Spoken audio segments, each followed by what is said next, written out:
তুলে ধরবেন ইনশাআল্লাহ। হযরতে মাওলা আলী কাররামাল্লাহু ওয়াজহাহুল কারীম ওনার জন্ম আমরা যেদিক ফিরে যে ঘরকে কেন্দ্র করে আমরা সালাত আদায় করি,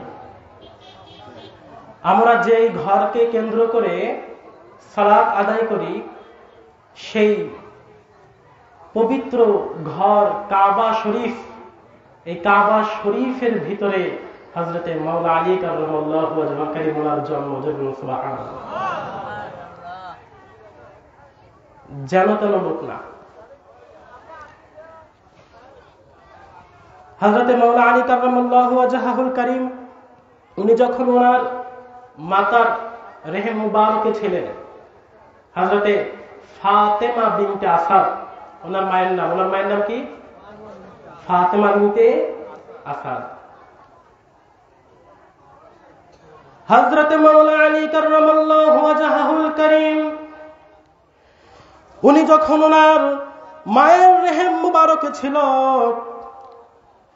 হযরতে ফাতেমা বিনতে আসাদ ওনার যখন পেটের মধ্যে ওনার রেহেম মুবারকে যখন ব্যথা শুরু হয়ে গেল, উনি সম্মানিত ঘর কাবা ঘরের সামনে গিয়ে কাবা ঘরের কাছে গিয়ে বসে পড়লেন। আর ওই কাবার রবের দিকে, ওই কাবার ঘরের রবের দিকে তাকালেন, বললেন, ইয়া আল্লাহ, হে আমার রব, হে বাইতুল্লাহর প্রভু, আমার এই গর্ভে এমন একজন শিশু রয়েছে, আমার এই গর্ভের এই শিশুর ওসিলায় আমার এই বিপদ থেকে তুমি রক্ষা করো। সঙ্গে সঙ্গে কাবা শরীফ ফেটে দুইটা ভাগ হয়ে গেল। হযরতে ফাতেমা বিনতে আসাদ উনি কাবা শরীফের মধ্যে ঢুকলেন। কাবা শরীফের মধ্যে যখন ঢুকে গেলেন, আবার আল্লাহ তাআলার কুদরতে আবার ওই কাবা শরীফ, ওই ফাটল ধরা কাবা শরীফ আবার আগের মতো জোড়া লেগে গেল। সুবহানাল্লাহ। কার উসিলায়? মাওলা আলী কাররামাল্লাহু ওয়াজহাহুল কারীম যিনি আসবেন ওনার উসিলায়। তাহলে মাওলা আলী কাররামাল্লাহু ওয়াজহাহুল কারীম উনি যখন জন্মগ্রহণ করলেন, ওনার চিৎকার বা আপনার তাকানো এগুলো করতেছে না, চিৎকার করতেছে না, তাকাচ্ছে না অনেকক্ষণ ধরে। হযরত রাসূল পাক সাল্লাল্লাহু আলাইহি ওয়াসাল্লামের কাছে খবর গেল, ইয়া রাসূলুল্লাহ, আপনার ঘরে আপনার একজন আপনার চাচাতো ভাই দুনিয়ার মধ্যে এসেছে। ইয়া রাসূলুল্লাহ সাল্লাল্লাহু আলাইহি ওয়াসাল্লাম, তিনি তো তাকাচ্ছেন না, তিনি কোনো চিৎকার করতেছেন না। আমার রাসূল সঙ্গে সঙ্গে কাবা শরীফের মধ্যে ঢুকলেন।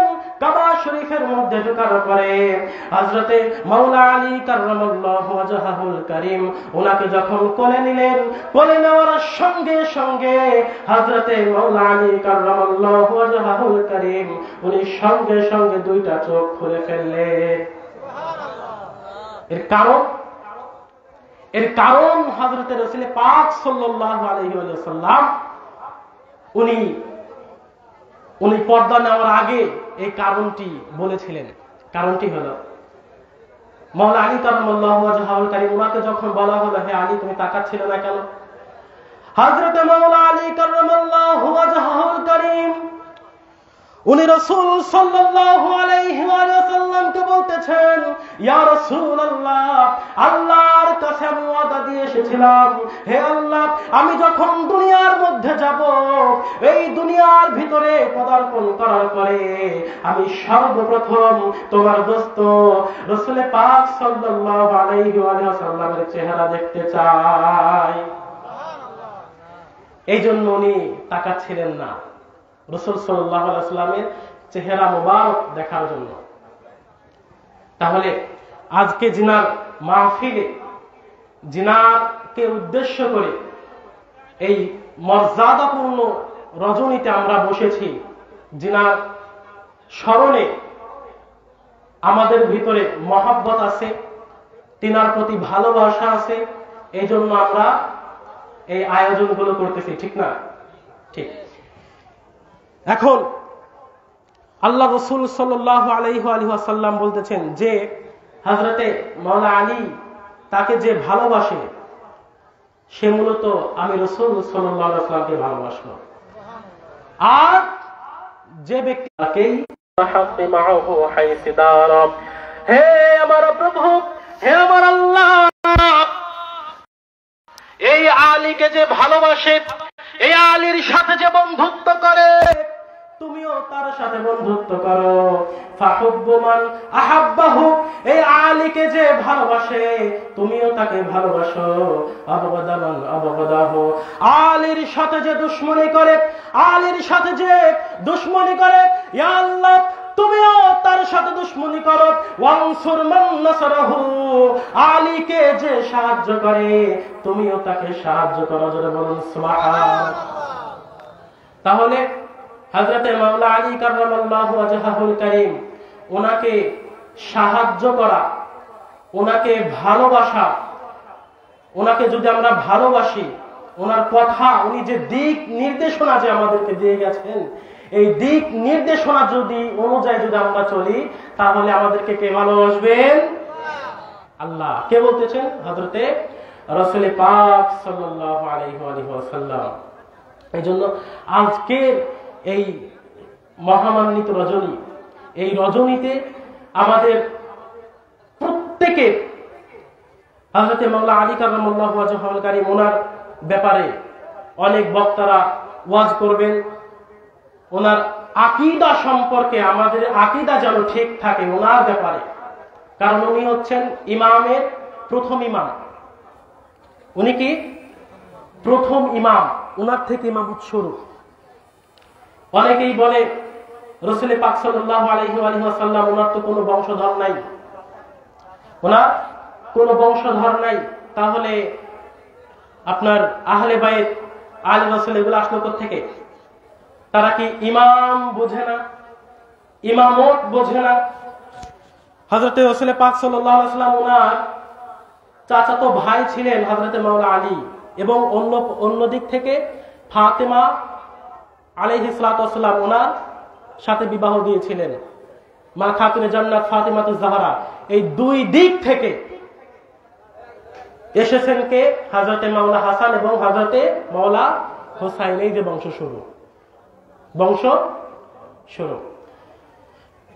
আমার ভাইরা ভালো করে বুঝবেন, যারা বলতেছেন রাসূল পাক সাল্লাল্লাহু আলাইহি ওয়াসাল্লামের কোনো বংশধর নাই, একটু ভালো করে বুঝবেন। আবার তারাই বলবেন এই দুনিয়া যখন অন্ধকারে ছেয়ে যাবে, এই দুনিয়ার মধ্যে যখন পাপাচার অনাচারে ছেয়ে যাবে, ঠিক সেই মুহূর্তে হযরত ইমাম মাহদী আলাইহিস সালাতু ওয়াস সালামের আবির্ভাব ঘটবে।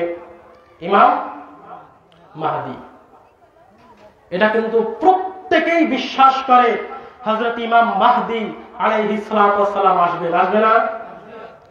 প্রত্যেকেই বিশ্বাস করেন। আমরা তরিকার হই বা যারা তরিকার মানে না, তারাও বিশ্বাস করে হযরত ইমাম মাহদী আসবেন, জিনার দ্বারা আবার ইসলাম কায়েম হবে, পুরো বিশ্বের মধ্যে শান্তি কায়েম হবে, যার দ্বারা তিনি হচ্ছেন হযরতে ইমাম মাহদী আলাইহিস সালাতু ওয়াস সালাম। আমরা শুধু তরিকার মানুষ বিশ্বাস করি না, এটা সমস্ত দল বিশ্বাস করে হযরত ইমাম মাহদী আসবেন। এখন দেখেন, যারা বলতেছেন যে রাসূল পাক সাল্লাল্লাহু আলাইহি ওয়াসাল্লামের কোনো বংশধর নাই, তাহলে হযরত ইমাম মাহদীর ব্যাপারে কি বলবেন? আমার রাসূল হযরত ইমাম মাহদী আলাইহিস সালাতু ওয়াস সালামের ব্যাপারে বলতেছেন, হে দুনিয়ার মানুষ শোনো, ইমাম মাহদী হবে আমার বংশ থেকে ইমাম মাহদী হবে, হযরতে হাসানের বংশ থেকে ইমাম মাহদীর পিতা হবে হযরতে হাসানের বংশ থেকে, এবং ইমাম মাহদীর মাতা আসবে হযরতে হুসাইনের বংশ থেকে। এইভাবে করে হযরত ইমাম মাহদীর পিতা হবে হাসানী, হযরত ইমাম মাহদীর মাতা হবে হুসাইনি। এইভাবে করে আমার ইমাম মাহদী হবে আমার বংশ থেকে। যে ইমাম মাহদী সমস্ত পৃথিবীর মানুষ যখন অন্ধকারে ছেয়ে যাবে, পাপাচারে ছেয়ে যাবে, যখন মুসলমানরা মার খাবে, ঠিক সেই সময় হযরত ইমাম মাহদী আলাইহিস সালামের আবির্ভাব ঘটবে। যে ইমাম মাহদীর হাত দ্বারা সমস্ত মানুষ, পৃথিবীর মানুষ আবার শান্তি খুঁজে পাবে, সেই ইমাম মাহদী হবে আমার হুসাইন, হাসান এবং হুসাইনের বংশ থেকে। যদি বলুন সুবহানাল্লাহ। তাহলে বিশ্বাস হয় যে রাসূল সাল্লাল্লাহু আলাইহি ওয়াসাল্লামের বংশধর আছে। আল্লাহ রাসূল সাল্লাল্লাহু আলাইহি ওয়াসাল্লাম হযরতে মাওলা আলী কাররামাল্লাহু ওয়াজহাহুল কারীম, মাওলা আলী এমন একজন ব্যক্তি, আমরা যখন নামাজে দাঁড়াই, নামাজের অনেক নিয়ম কানুন আছে। আপনি নামাজের মধ্যে দাঁড়ালে যদি যে আপনার হাসি আসে, হাসির দোয়া আছে না, এই দোয়া করতে হয়, কিন্তু নামাজের মধ্যে যদি হাসি আসে দেওয়া যাবে না। নামাজের মধ্যে যদি অন্য কোনো খেয়াল আসে, এই খেয়ালগুলো আনা যাবে না। হযরতে মাওলা আলী কাররামাল্লাহু ওয়াজহাহুল কারীম উনি যখন নামাজে দাঁড়িয়েছেন, নামাজে দাঁড়ানোর পরে মসজিদের মধ্যে একজন ভিক্ষুক এসেছে, ভিক্ষুক, যে আমাকে কিছু দান করেন। যখন উনি কোনো কিছু পাচ্ছিলেন না, উনি আল্লাহর কাছে অভিযোগ করলেন, হে আল্লাহ, আমি আপনার ঘরে আসলাম, আপনার ঘর থেকে আমি খালি হাতে ফিরে যাচ্ছি। ওই সময় হযরতে মাওলা আলী কাররামাল্লাহু ওয়াজহাহুল কারীম উনি রুকু অবস্থায় ছিল। উনি রুকুতে থাকা অবস্থায় ওনার হাতের আংটিটা ওই ফকিরকে ইশারা দিলেন। ফকির ওই হাতের আংটিটা নিয়ে চলে গেল। সঙ্গে সঙ্গে আয়াত নাজিল হলো মাওলা আলী কাররামাল্লাহু ওয়াজহাহুল কারীমের উপরে। হযরতে মাওলা আলী, ওনার ব্যাপারে আয়াত নাজিল হলো যে রাসূল পাক সাল্লাল্লাহু আলাইহি ওয়াসাল্লাম বলতেছেন যে নামাজের মধ্যে যদি কেউ, নামাজের যে নিয়মগুলো আছে, এই নিয়মগুলো যদি কেউ ভঙ্গ করে তাহলে নামাজ হবে না। আর মাওলা আলী কাররামাল্লাহু ওয়াজহাহুল কারীম উনি রুকুতে থাকা অবস্থায় আংটি দিলেন। তো এটা কেমন না? তার মানে কি বোঝা যায়? হযরতে মাওলা আলী কাররামাল্লাহু ওয়াজহাহুল কারীম ওনার বিষয়ে ওনারা যেই দিকে ইঙ্গিত করবেন ওই দিকটা ইসলাম। যদি বলুন সুবহানাল্লাহ। এই জন্য আল্লাহ রাসূল বলতেছেন, ওয়া দারাল হাক্কি মাহু হাইসু দারা, আলী যেদিকে সেই হক সেই দিকে। যদি বলুন সুবহানাল্লাহ। আলী যেদিকে ইসলাম সেই দিকে। যদি বলুন সুবহানাল্লাহ। নামাজের মধ্যে উনি আংটি দিলেন না, নামাজ কিন্তু ভঙ্গ হয় নাই, কারণ উনি যেদিকে হক সেদিকে, উনি যেদিকে ইসলাম সেই দিকে। যদি বলুন সুবহানাল্লাহ। এই জন্য মাওলা আলী ওনার ব্যাপারে কথা বলতে হলে সাবধান, ওনার ব্যাপারে কথা বলতে হলে সাবধানে কথা বলবেন। বর্তমান সময়ে আমাদের বাংলাদেশের মধ্যে বিভিন্ন রকমের কথা, বিভিন্ন রকমের আলোচনা শোনা যায়। মাওলা আলী কাররামাল্লাহু ওয়াজহাহুল কারীম ওনার ব্যাপারে খারাপ মন্তব্য করে বসে। আপনি দেখবেন বড় বড় স্কলার যারা বাহির থেকে পড়াশোনা করে এসেছে, বাহির থেকে পড়াশোনা করে এসে বাংলাদেশের মধ্যে হাজার হাজার লক্ষ লক্ষ মানুষের সামনে বয়ান করতেছে, অথচ হযরতে মাওলা আলী কাররামাল্লাহু ওয়াজহাহুল কারীম ওনার ব্যাপারে কোন ফজিলতপূর্ণ কোন আলোচনা ওনাদের মুখ থেকে নাই, ওনাদের মুখ থেকে শোনা যায় না। অথচ রাসূল সাল্লাল্লাহু আলাইহি ওয়াসাল্লাম বলতেছেন ফাহুব্বু মান আহাব্বাহু, যে আলীকে ভালোবাসে আল্লাহ তাকে ভালোবাসে। জোরে বলুন সুবহানাল্লাহ। মাওলা আলীর মহব্বতে তারা কোনো আলোচনা করতে পারে না, আরো মাওলা আলীর বিরুদ্ধে তারা কথা বলে। অবগদামান আবগদাহু, যারা আলীর সাথে শত্রুতা রাখে আল্লাহও তাদের সাথে শত্রুতা রাখে।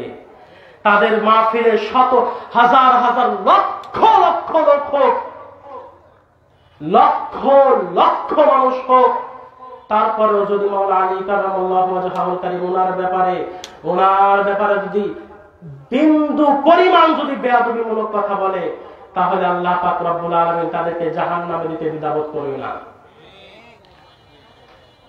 আল্লাহ রাসূল সাল্লাল্লাহু আলাইহি ওয়াসাল্লাম কিতাবুল ফিতানের মধ্যে একটি হাদিস বর্ণিত হয়েছে, মান আ'আনা আলা কাতলি মুমিনিন বিশাতরি কালিমাতিন জাআ ইয়াওমাল কিয়ামাতি মাকতুবান বাইনা আইনাহু আইসুম মির রাহমাতিল্লাহ। আল্লাহর রাসূল বলতেছেন, হে দুনিয়ার মানুষ শোনো, তোমরা যদি একজন মুমিনের ব্যাপারে, একজন মুমিনকে যখন হত্যা করা হবে, ওই মুমিনের হত্যার ব্যাপারে যদি তোমরা কেউ জড়িত থাকো, ওই মুমিনকে হত্যার জন্য যদি তোমরা কেউ সাহায্য করে থাকো, বিন্দু পরিমাণে যদি সাহায্য করে থাকো, তাহলে আইসুম মির রাহমাতিল্লাহ, কিয়ামতের দিন আল্লাহর কাছে এমন ভাবে উঠবে যেমন ভাবে তোমাদের এই দুই চোখের মাঝখানে লেখা থাকবে আইসুম মির রাহমাতিল্লাহ, আল্লাহর রহমত থেকে বঞ্চিত। মান আ'আনা আলা কাতলি মুমিনিন বিশাতরি কালিমাতিন জাআ ইয়াওমাল কিয়ামা। তাহলে সমস্ত একজন মুমিনকে যখন যদি কেউ হত্যা করে, ওই মুমিনের সাথে যদি একজন লোক থাকে আর পৃথিবীর মানুষ সব যদি এক হয়ে থাকে, তাহলে আল্লাহ পাক রব্বুল আলামিন পৃথিবীর সমস্ত মানুষ সমস্ত জিনদেরকে জাহান্নামে দিতে দ্বিধাবোধ করবে না একজন মুমিনের হত্যার ব্যাপারে। এখন দেখেন হযরতে মাওলা আলী কাররামাল্লাহু ওয়াজহাহুল কারীম উনি মুমিনদের মাওলা, মুমিনদের মাওলা। মান কুনতু মাওলাহু ফাহাদা আলিয়্যুম মাওলা। হযরতে রাসূল পাক সাল্লাল্লাহু আলাইহি ওয়াসাল্লাম গদিরে খুমে এই ভাষণটি দিয়েছিলেন। পৃথিবীর সমস্ত জিন এবং ইনসান, সমস্ত মুমিন মুমিনাতের মাওলা হযরতে মাওলা আলী কাররামাল্লাহু ওয়াজহাহুল কারীম এবং ওনার শাহজাদা হযরতে মাওলা ইমামে হাসান, ইমামে হুসাইন, ওনারাও সমস্ত মুমিন এবং মুমিনাতের মাওলা। জোরে বলুন সুবহানাল্লাহ। এখন দেখেন হযরতে মাওলা হুসাইনের ব্যাপারে, হযরতে মাওলা হুসাইনকে যারা শহীদ করেছিল, হাজার হাজার মানুষ তাদের পক্ষে ছিল, ছিল না? ছিল। এবং হযরতে মাওলা হুসাইনের পক্ষে মাত্র 72 জন। কয়জন? মাত্র 72 জন। আর তাদের সাথে হাজার হাজার লক্ষাধিক মানুষ। তারপরেও ওই দলে হাফেজ, আলেম, মুফতির কোনো অভাব ছিল না। তারপরেও তারা কেন অভিশাপপ্রাপ্ত? কারণ তারা মুমিনদের মাওলা, মুমিনদের মাওলা মাওলা হুসাইনকে তারা হত্যা করেছে, মাওলা হুসাইনকে তারা হত্যা করেছে। এখন ওই যে হাদিসটা বর্ণনা করলাম, মান আ'আনা আলা কাতলি মুমিনিন বিশাতরি কালিমাতিন জাআ ইয়াওমাল কিয়ামা মাকতুবান বাইনা আইনাইহি আইসুম মির রাহমাতিল্লাহ। আল্লাহর রাসূল বলতেছেন, ওহে দুনিয়ার মানুষ শোনো, তোমরা যদি একজন মুমিনের ব্যাপারে, একজন মুমিনের হত্যার ব্যাপারে যদি তোমরা কোনো সামান্য পরিমাণ যদি যে কোনো ভাবেই তোমরা সাহায্য করো না কেন, আল্লাহর দরবারে তোমরা আল্লাহর রহমত থেকে বঞ্চিত হয়ে যাবে। আল্লাহ রাসূল বলতেছেন, এখন মিলায়া দেখেন, একজন সাধারণ মুমিনকে হত্যা করলে যদি আল্লাহর দরবারে যদি রহমত থেকে বঞ্চিত হয়ে যায়, তাহলে মুমিনদের মাওলাকে যারা হত্যা করেছে তাদের কি অবস্থা? তাদের পক্ষ যারা নিয়েছে, তাদের পক্ষে যারা সাফাই গায়, তাদের পক্ষে যারা ওয়াজ করে বেড়ায়, তারাও সেই দলের অন্তর্ভুক্ত। যারা মুমিনদেরকে হত্যা করেছে, মুমিনকে হত্যা করেছে, তারা আল্লাহর রহমত থেকে বঞ্চিত। এইভাবে উঠবে, তাদের কপালে লেখা থাকবে আইসুম মির রাহমাতিল্লাহ। এবং যারা মুমিনদের মাওলা হুসাইন, ওনারকে যারা হত্যা করেছে এবং যারা হত্যা করেছে তারা তাদেরকে এখনো পর্যন্ত যেই সমস্ত মুসলমান ভালোবাসে, যেই সমস্ত মুসলমান এখনো পর্যন্ত তাদের তাজকিরা করে, যেই সমস্ত মুসলমান এখনো পর্যন্ত ইয়াজিদের সাফাই গায়, যেই সমস্ত মুসলমান এখনো পর্যন্ত মুআবিয়াকে রাদিয়াল্লাহু তাআলা আনহু বলতে চায়, তারাও আইসুম মির রাহমাতিল্লাহ, আল্লাহর রহমত থেকে বঞ্চিত। এজন্য সাবধান, যাদের বিষয়ে কথা বলবেন একটু ভেবে চিন্তে কথা বলবেন। আপনারা বাহির থেকে পড়াশোনা করে এসেছেন, বড় বড় ডিগ্রি নিয়েছেন, ভালো কথা, কিন্তু আহলে বাইত তাহার মাওলা আলী কারামাল্লাহু ওয়াজহাহুল কারীম, ওনার ব্যাপারে কথা বলতে হলে সাবধান, কোনো বেয়াদবি যেন না হয়। মাওলা হুসাইন, মাওলা হাসান, ওনাদের ব্যাপারে কথা বলতে হলে সাবধানে কথা বলতে হবে।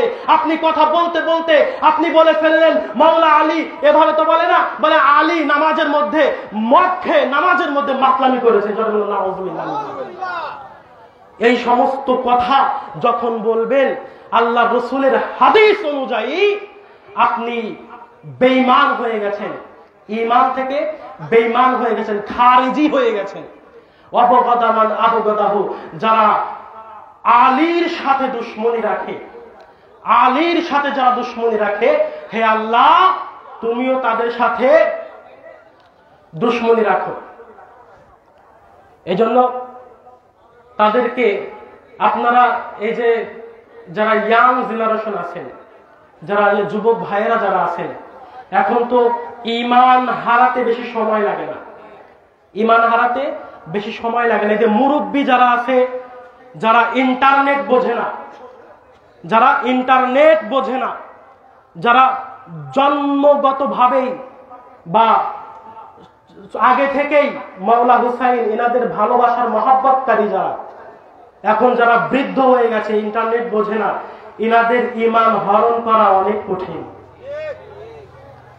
বর্তমান শিক্ষিত সমাজকে ঈমান ধ্বংস করার জন্য এই ইন্টারনেট যথেষ্ট।